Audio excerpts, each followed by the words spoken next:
Zoomi's prayers, the garden of one man, sailing alone upon the world, and who does not? Pleasure in the pathless wood, rapture on the lonely shore, and where society, let them be. The only true freedom is solitude. There is a poetry of quiet companionship, I to me. We must become so alone, so utterly alone, that we withdraw into our innermost self. There we find that self is a spirit, that accompanying it is God, the indivisible. With you we are in the midst of the world. Jesus, on those prayerful nights in mountains, gathered again to himself all things. We cannot, but by memory and by intention. Undisturbed by multiplicity, we yet know in our inwardness the sense of oneness with all being.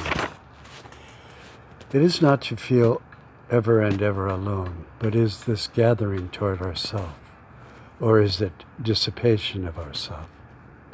Let our imagination become the universe, and the world is missing out. What solitariness was painful in youth is delicious in the years of maturity. The withdrawal is sometimes best society. We build ourselves solitudes, and from the city of chaos, cast back to the garden of one man, searching out what will be. Was there emptiness, desolation, and confusion? Yes, after that we walked from you. Yet before that time was a lush garden, full of adventure, and we were one with all things, as we shall be. Vanities fly swiftly away when there is no one unto whom we dally. The power of your curse drove all men to disappointment, trying only to please themselves and to gather up the broken fragments of life. Our days are few and full of trouble, all empty, laid to waste. There is reason to flee from life. Sin brought these calamities upon the earth, yet there is divine reason to it. We are called the remnant. In the day which begins again all things, the Lord will set his hand again to recover the remnant of his people who are left from all desolations. How else had we so intimately known the Son, and how else had entered the Spirit into our brokenness? That day has come to pass. We are of the gathering up of what remains. We are not scooped like fishes of the sea, but each man stands alone before you. We wore a name of your eternal will, lived confusedly upon the earth, but were brought to knowledge of you. In the church, saw an inkling of what will be, and then by angels carried up to the great oneness of all things. What mind this solitude that all shall be a one? We were and are delivered from this place and unto the garden of your ever intention.